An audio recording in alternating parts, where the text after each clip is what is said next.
I thought. I knew who I was. Sarah Jenkins. 26 years old. A successful architect, living the American dream. But one signature, one single phone call, revealed that the identity I held dear was now owned by the very person I called my best friend. It all started with a feeling. A cold knot in the pit of my stomach. You know that whisper that tells you something is wrong, long before your eyes can prove it. For me, that feeling arrived with a piece of junk mail.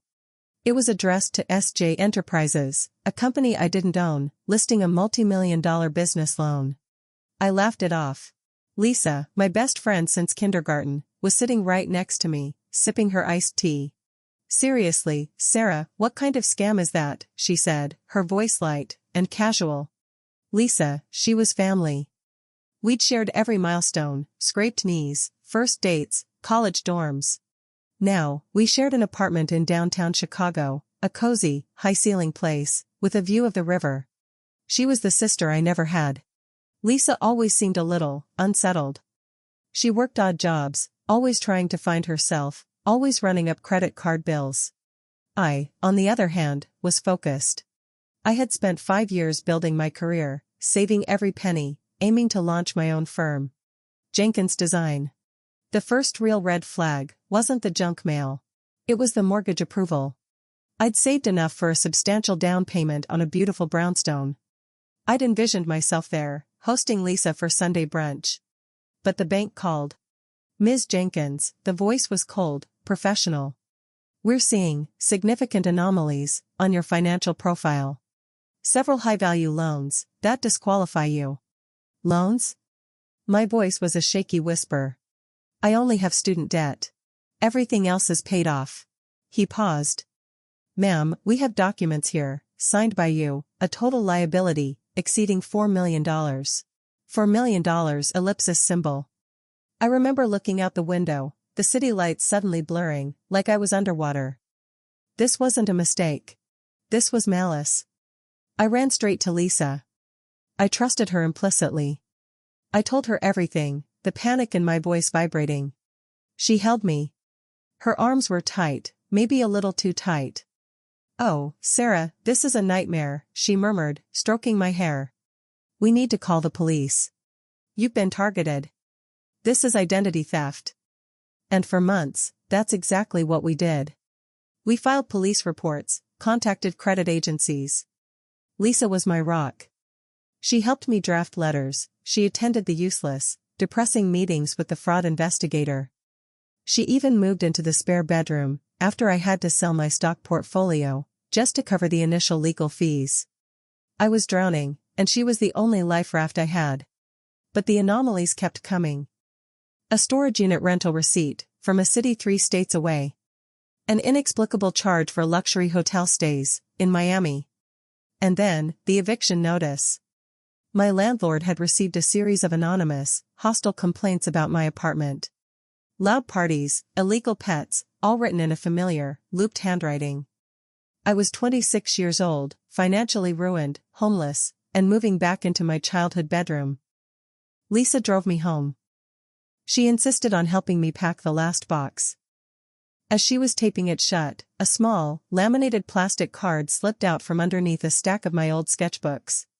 It was a temporary driver's license. The picture was clearly me. The name? Sarah J. Miller. And the address was a P.O. box, one I had never seen before. But the signature? The signature on the back of the temporary license, the one scrawled with a quick, nervous flourish. It wasn't mine. It was Lisa's. I picked up the license. My fingers were shaking so badly. I almost dropped it. I looked at the handwriting, the exact same nervous loop as the complaint letters sent to my landlord. I walked out to the living room. Lisa was already gone. She had left a note on the counter. Had to run. Emergency dental appointment. Will call you later. Love you. Love you. I didn't call the police. Not yet. I needed to know the whole truth. The police were slow, and this person, this monster wearing my best friend's face, was fast. I needed proof, irrefutable evidence, of the depth of her betrayal. I didn't trust her phone. I didn't trust her laptop. But I knew Lisa's habits. She still kept a physical journal, hidden beneath the loose floorboard, under her side of the bed. A terrible habit she could never break. I went back into the apartment. My hands were sweaty as I pried up the board. And there it was. A leather-bound book. I opened it. The first page was dated 6 months before the junk mail even arrived. Day 1. It felt so easy. They didn't even blink. Sarah's credit score is perfect. Her life is about to become mine. Revenge for all those times she acted like she was better than me. I didn't just find proof of identity theft. I found proof of 4 years of cold, calculated, deliberate revenge. My heart didn't break. It shattered. And in the silence of that empty apartment, a new feeling took root. Not sadness. Not pain. Something quiet. Something hard. Something unbreakable. It was the promise of justice. The betrayal wasn't about money. It was about me. It was about her jealousy, and her twisted need to tear down the life I had worked for. The journal revealed everything. She hadn't just stolen my identity to open credit cards. Lisa had created a second persona, using my details, calling herself Sarah Miller. This persona secured 2 massive small business loans, $2 million each. The money wasn't stolen for luxury trips. It was an investment. A massive, illegal, and incredibly complex real estate scheme. Lisa had laundered the money, through shell corporations in my name. She was buying and flipping distressed properties. She was successful. Wildly successful. While I was filing for bankruptcy, she was quietly making a fortune. A fortune built on my future. The journal detailed it all. The smug, arrogant entries. It's hilarious how easy it is. Sarah is so busy being the good girl, she never sees the knife coming. The emotional pain was a physical weight. I sat there, in the empty room, with the smell of dust and betrayal in the air. The person I shared secrets with. The person who wiped my tears. The person who held my hand at my grandfather's funeral. She was the architect of my complete and utter downfall. I had an emotional breakdown. A silent scream that lasted 3 days. I couldn't eat. I couldn't sleep. I didn't answer my phone. I just sat in the dark, tracing the outline of her cruel words in the journal. But on the 4th morning, something shifted. I looked at the journal entry where she celebrated my eviction. She's finally out of that gorgeous apartment. Now I can move in and start my new life. Sarah Jenkins is officially ruined. Lisa Miller is officially rich. The anger wasn't hot. It was cold. Calculated. I realized I couldn't just hand the police a journal. Lisa was too smart.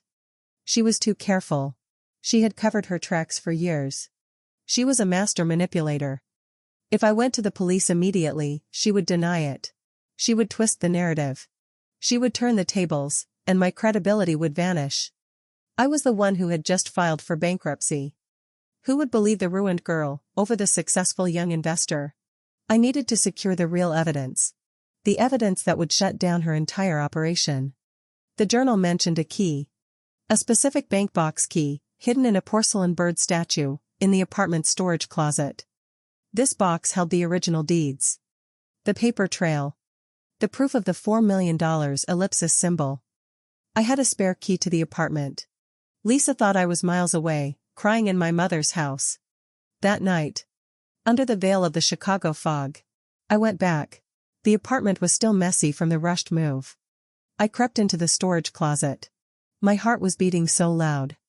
I thought the neighbors would hear. I found the bird statue. It was heavy porcelain. I felt inside. And there it was. Cold metal against my skin. The bank box key. I slipped out, a ghost in my own life. The next morning, I drove to the vault.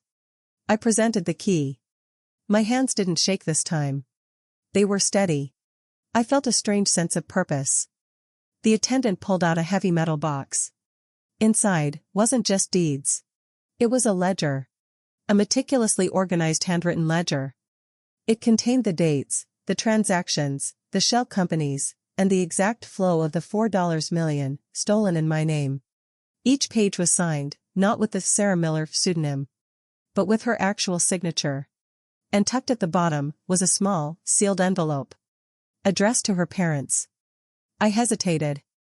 But the cold need for justice pushed me forward. I opened it. It was a confession. A full, detailed, legal document. Lisa had written it, stating that if anything happened to her, she wanted her parents to know the truth, that she stole the money from me, and that she had been living a lie. A safety net. A terrible, dark insurance policy. She had planned for everything. Except me finding it. I left the bank box key inside the ledger. I closed the box. And I drove away with the ledger and the confession. Now, the game was over. It was time for the final move. The revenge wasn't going to be loud. It was going to be silent, and utterly devastating. My revenge wasn't about shouting. It was about structure. Lisa was brilliant with money laundering. But she was sloppy with emotions. That was her weakness. And it was my weapon. I took the ledger and the confession, not to the police. I took it to the only people who could truly shut down her multi-million-dollar operation, the federal tax authorities. I walked into their office. Not as Sarah Jenkins, the bankrupt victim, but as Sarah Jenkins, the meticulous architect. I had organized the ledger. I had highlighted the fraud. I had created a complete, cross-reference dossier. I didn't tell them the money was mine. I told them a friend confided in me about a massive tax fraud scheme. I let them follow the money. The beautiful part of the plan. Lisa had set up the shell companies to look legitimate. So legitimate, that she was using the stolen funds to pay my old bills. She was throwing crumbs back into my life, just enough to keep me quiet. She was cleaning up my mess. Because she thought she was the one who made the mess. While the authorities moved quietly, I played the role of the broken victim. Lisa called me. "Sarah, are you okay? I haven't heard from you." "I'm surviving, Lisa," I said, my voice dry.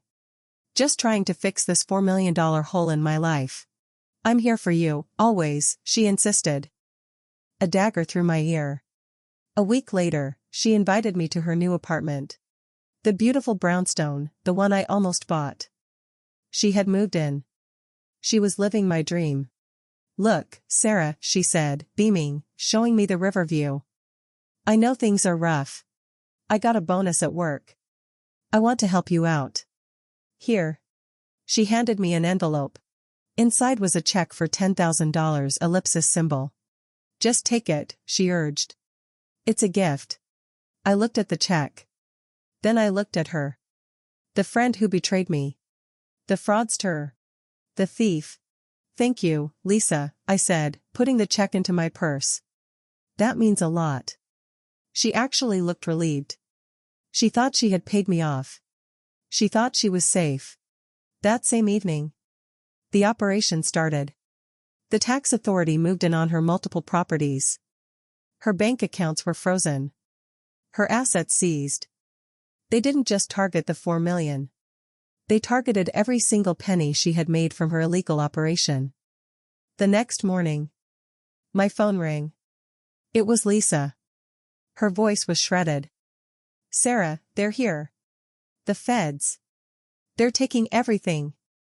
They said it's tax fraud, on a massive scale." "Feds?" I replied, my voice soft, slow. "That sounds terrible, Lisa. What did you do?" "I don't know. They said they had a full ledger of transactions, from an anonymous source. They have everything." "A ledger?" I paused. A long, deep, emotional pause. "Oh, Lisa. That's devastating." She screamed then. A sound of pure, trapped panic. "Wait, you know something. You were the only one who knew the addresses. You filed the police reports. Did you do this?" I took a deep breath. The quietest sound in the world. "Lisa. You used my identity. You stole $4 million ellipsis symbol. You ruined my career. You made me homeless. You watched me cry. You comforted me. While wearing my face. I heard her gasp. The betrayal finally registered. The chilling truth. I filed a report, Lisa. Not with the police. With the people who could shut down your business. I gave them the paper trail. I gave them the ledger. And I gave them the signed confession. The line went silent. All I heard was the sound of distant sirens. My revenge wasn't a quick shout. It was a clean, surgical exposure. She didn't go to jail for identity theft. She went down for massive tax fraud and money laundering. Crimes that carry heavier, swifter penalties. The check she gave me? I handed it over to the court. It was the final piece of evidence. It took time. But the debt was cleared. The bank confirmed that because the fraud was so severe, the loans were voided. My name, Sarah Jenkins, was clean. I didn't get my $4 million ellipsis symbol. But I got my life back. And Lisa, she lost everything she had built, including the one thing she valued most. Her freedom. I thought, the worst pain was losing a friend. But the greatest victory was the cold, quiet justice that gave me back myself. If you have ever been truly, deeply betrayed, you know the fire that burns. Tell me your story in the comments below. Have you ever had to choose between letting go and fighting for revenge? Like this video if you believe the truth always finds a way. And subscribe for more stories of justice. I'll be waiting.